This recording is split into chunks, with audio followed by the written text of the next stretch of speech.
Assalamualaikum warahmatullahi wabarakatuh. Tidak banyak perupa Indonesia yang memilih berkonsentrasi sebagai pelukis sketsa. Sebut saja beberapa nama besar seperti IP Ma'ruf, kemudian ada Teja Sumina, dan Bodhidharma tentunya. Cukup banyak di Indonesia pelukis, pematung, ukir, dan jenis rupa lainnya. Cuman kenapa seorang Bodhidharma memilih menjadi pelukis sketsa? Selama beberapa menit ke depan kita akan bincang-bincang bersama Om Bodhidharma tentang apa sih yang melatar belakangi beliau sehingga memilih menjadi seorang sketser, bahkan tidak memilih untuk menjadi seorang pelukis atau seni rupa lainnya. Assalamualaikum Om. Waalaikumsalam. Jadi Om, terima kasih sudah datang dalam acara Sosok. Acara ini diinisiasi oleh Dayung Dayung TV dan didukung oleh Lapau Kopi Rampah dan Kopi Rampah. Jadi Om, apa sih yang melatar belakangi sehingga Om memilih menjadi seorang pelukis sketsa? Sebetulnya ada obsesi besar sebetulnya dalam diri Om sendiri. Tapi obsesi besar itu terbentur dalam bentuk mungkin perjalanan kehidupan secara finansial. Tapi itu tidak menghambat nampaknya, tidak menghambat perjalanan diri sendiri untuk berbuat sesuatu. Jadi waktu Om sekolah di INS Kayu Tanam, itu dibimbing oleh beberapa orang guru. Kemudian diajarkan mengenal alam. INS juga pendidikannya ke alam lebih banyak. Alam itu gurunya pertama sekali Bapak Samsul Bahar, seorang pelukis realis alam. Kemudian Bapak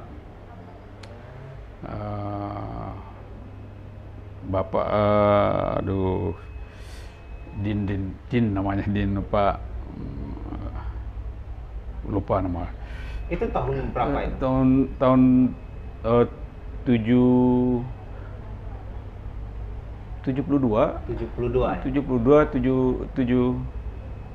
ya. Iya 70-an tuh ya. 69 lah, 69 mulainya. 69, 70, 71, 72 gitu. Jadi kemudian masuk dengan ada namanya Pak Wisran. Pak Wisran ini berpikir lebih moderat nampaknya, lebih ketika Wisran Hadi ya. Wisran Hadi itu kalau saya melihat dia seperti guru yang memberikan minyak seperti api gitu. Saya ini api, dia memberikan minyak, kemudian hidup api itu. Coba ada cemeh-cemeh dia itu membuat kita terbakar gitu. Dia mencemehkan kita, tapi membuat kita terbakar. Tapi membangun ya, membangun. Bukan mencemeh untuk membunuh karakter. Bukan. Itu tergantung kita mengambilnya. Tapi saya membuat terbakar. Jadi di sekolah saya suka skate karena pada saat itu kan media cat ini mahal. Ketika kita sekolah media cat mahal, tapi tidak membuat kita terputus gitu. Maka pena, pensil kita gambar gitu. Kemudian satu kali ada guru namanya Pak Datu Jawan Kuning. Dan Kuning itu dia guru kayu. Ketika saya men-skate, di bundaran upacara, ada bundaran upacara di INS belakang. Itu dia lihat, wah ini mudah-mudahan nih jadi pelukis besar juga ini nanti ini. Itu katanya. Jadi terbakar juga kita. Jadi karena uang tidak ada untuk beli sesuatu, tapi tidak berhenti men-skate gitu. Rupanya men-skate ini melatih insting kita. Kemudian melihat sesuatu alam, kemudian berkomunikasi dengan alam yang kita lihat, membuat ada suatu kerinduan gitu, kerinduan tuh mencoret-coret gitu. Apakah itu membentuk secara realis, apakah itu coretan-coretan selesai atau tidak. Tapi pada saat itu sebetulnya tidak terkumpul gitu. Tidak terkumpul. Kalaupun terkumpul dia ya kasih-kasih aja gitu. Akhirnya berserak-serak aja gitu. Habis kayaknya karena tidak mendatangkan finansial gitu. Hobi aja, tapi hobinya terus dia terpupuk gitu. Jadi saya tamat sekolah INS. Kemudian ditawarkan untuk masuk IKIP. Di Padang ya? Padang ditawarkan. Kenapa jurusan seni rupa? Ya? Karena ada Pak Amit bilang waktu itu, tidak mungkin orang datang ke kayu tanam ini kalau tidak orang kayu tanam, murid INS yang membangun INS ini ke depan. Ini cita-cita beliau. Saya masuk tanpa melalui melalui ujian atau posma macam-macam gitu. Tapi masuk aja. Pas masuk udah belajar, ada seorang mahasiswa mungkin dia yang suka, kamu mahasiswa baru ya, kok nggak ikut ini posma? Ospek ya? Ospek gitu. Nggak tahu saya, itu urusan sekolah lah gitu. Saya nggak tahu itu. Awas kau tahu depan kau harus ikut. Ya. Nah, ternyata dalam perjalanan itu saya ketemu lagi dengan Pak Wisran. Dia bilang, di mana kau di sekolah? Di IKIP apa? Kalau di IKIP kau jadi guru aja itu. Gitu. Kau mau jadi guru apa jadi seniman? Jadi seniman lah, gitu. Saya bilang. Ini obsesinya gitu. Jadi memang sudah terpikir untuk jadi seniman. Jadi seniman lah gitu. Jadi tak usahakan. Kalau kau di Padang, nggak mungkin kau jadi seniman, kau jadi guru itu gitu. Kalau kau jadi seniman, kau harus ke Jogja gitu. Ngapain gitu? Ya di Jogja kau tidur aja putar di Malioboro itu, kau jadi seniman itu katanya.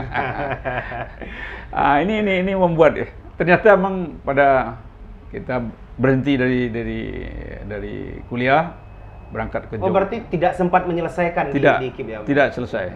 Karena ada sesuatu yang membuat diri saya waktu itu ketakutan gitu. Ketakutannya ada seorang dosen namanya Pak Sumaryadi. Pak Sum itu menanyakan sketsa, saya kumpulkan sketsa saya, kemudian suruh taruh dalam lemari. Kemudian lemari itu berjatuhanlah kumpulan sketsa mahasiswa. Itu saya bilang, Pak, ini kan sketsa banyak ini. Sketsa saya ini saya yang ngumpul. Kau yang ngajar untuk saya ini, Kau atur pula katanya. Itu ceritakan ke kakak kelas kan. Gitu ya Pak itu. Kau takkan lulus itu katanya. Itu susah itu Bapak itu katanya.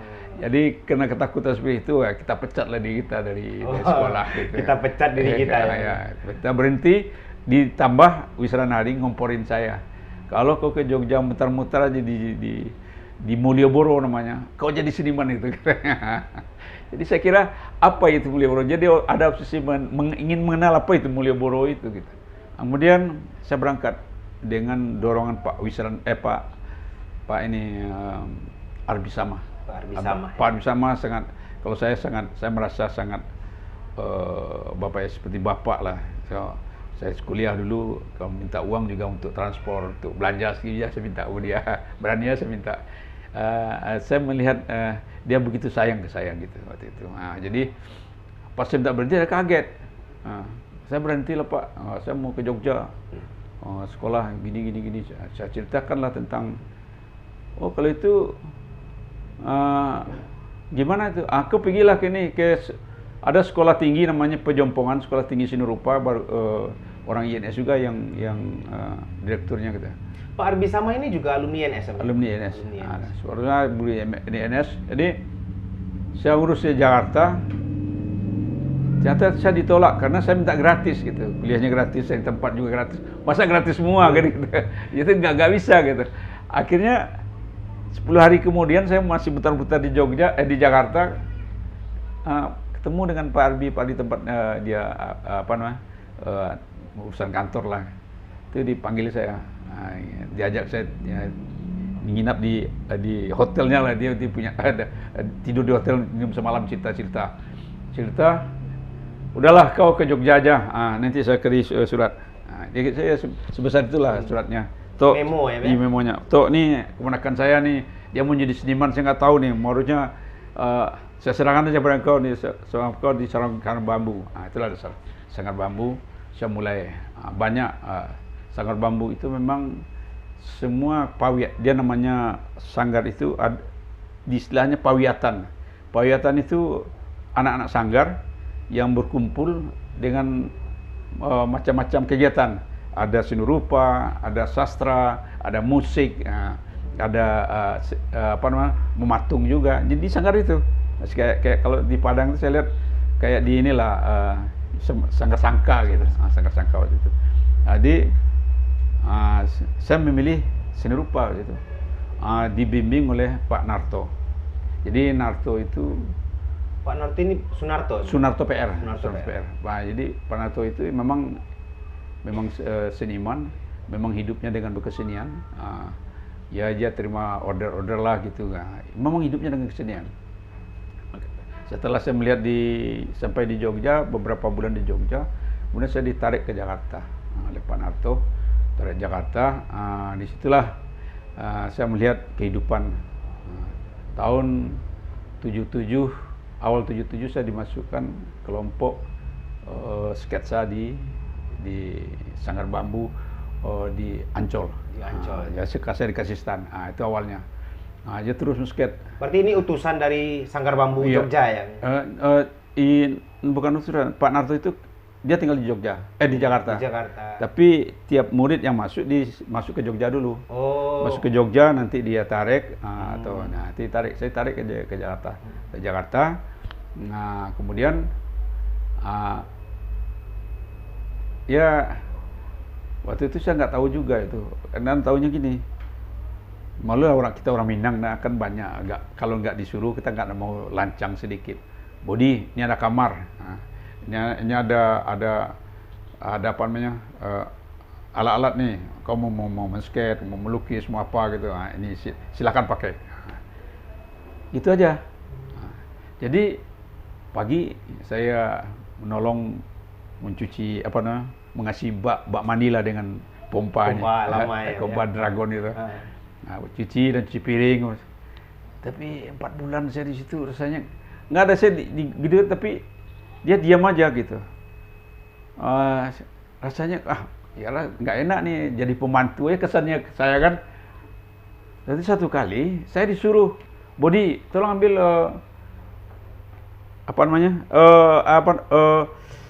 pena bapak di saku di atas.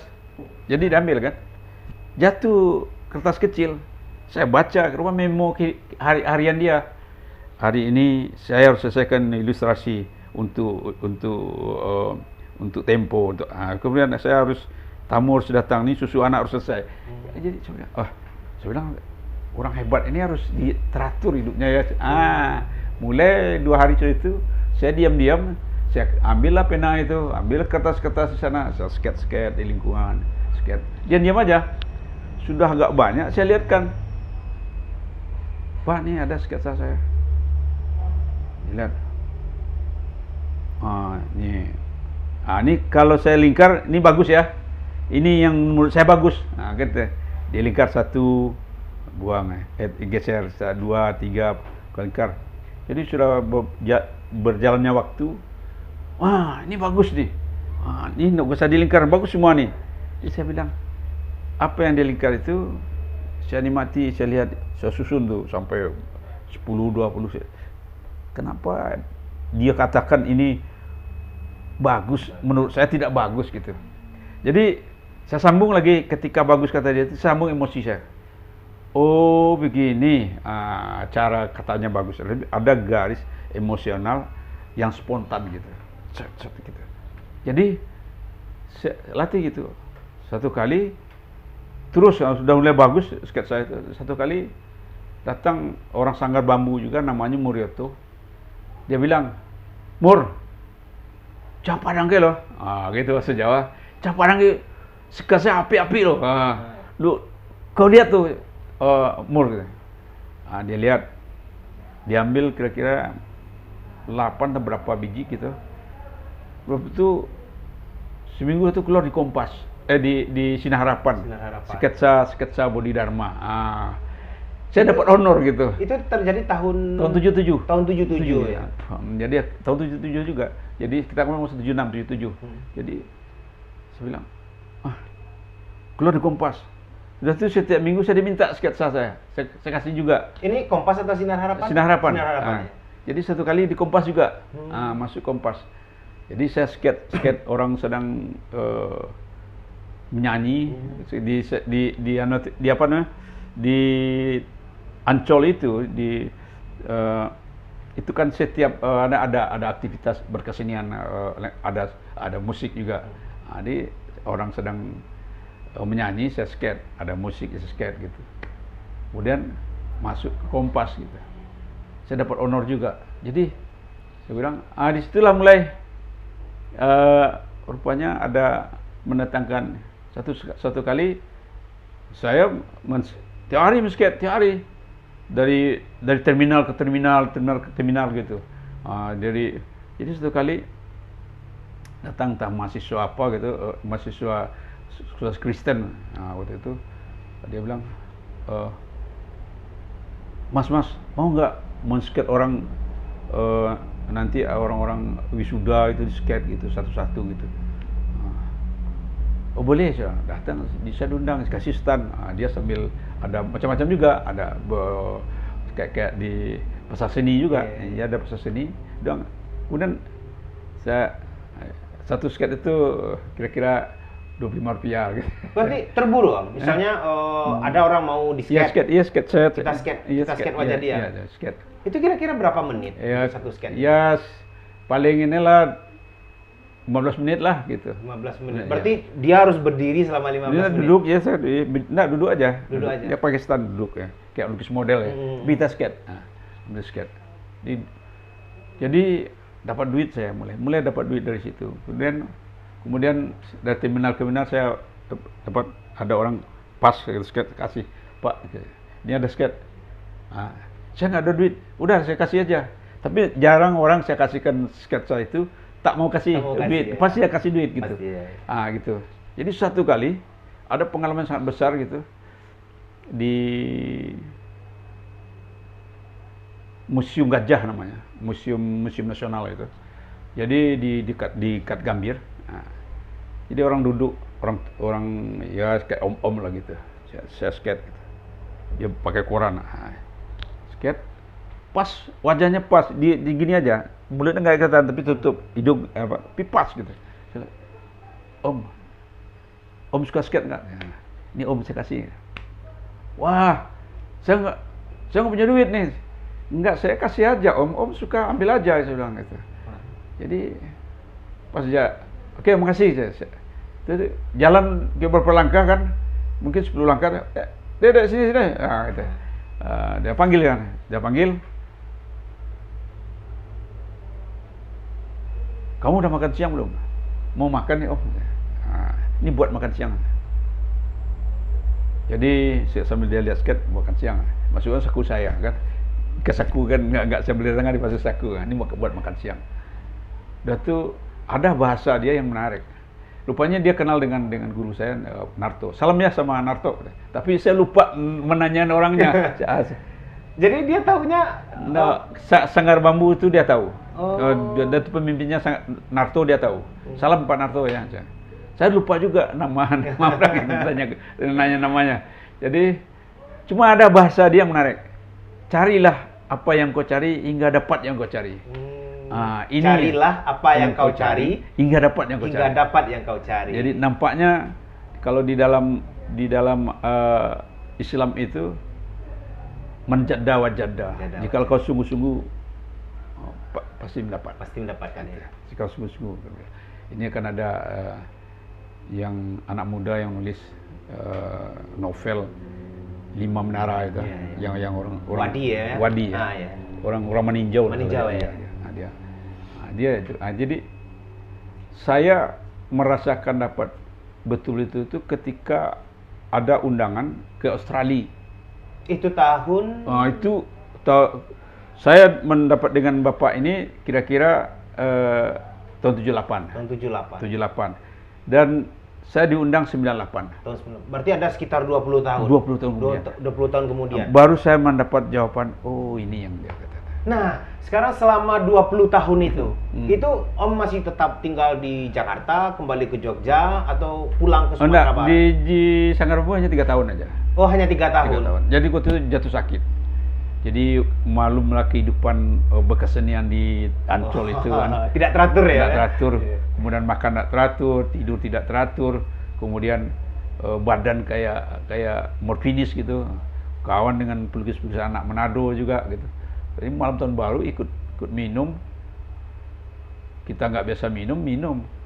Akhirnya 2 hari sudah itu badan ini kayak digigit nyamuk merah-merah itu. Tapi asal batuk keluar darah. Pulang. Tak permisi ke Pak Narto, Pak saya pulang mau berobat ni. Tak balik-balik lagi. Tak balik-balik. Jadi pulang ke Sumatera Barat. Sumatera Barat tahun 79 gitu. Jadi akhir 79 awal 80-an. Awal 80-an. Saya itu tak balik-balik lagi. Tahun baru baliknya ketika membuat ini sketsa ini enggak mendatangkan duit. Jadi kita mau berkeluarga nih. Kita mau berkeluarga. Ya, bagaimana mencari duit kata orang mencari liter 1 hari lah, 1 liter buat makan, gimana caranya? Maka akhirnya coba beternak ayam, kemudian ayam nggak jadi, bikin keramik. Bikin keramik itu sebetulnya punya cerita panjang juga itu. Punya cerita panjang. Tapi karena ada kemampuan yang men-skate itu, kita beranikan berangkat ke Jawa kembali tahun 88 itu. Awal 88 berangkat ke Jawa untuk observasi tentang keramik waktu itu. Observasi. Tapi kita men-skate, saya pernah pengalaman juga ngamen skate namanya, gitu. Jadi nggak udahlah, kayak kita ngamen gitu aja gitu. Kalau sudah terdesak ya. Iya, kadang orang cereng, kasih dapat duit juga kan. Kita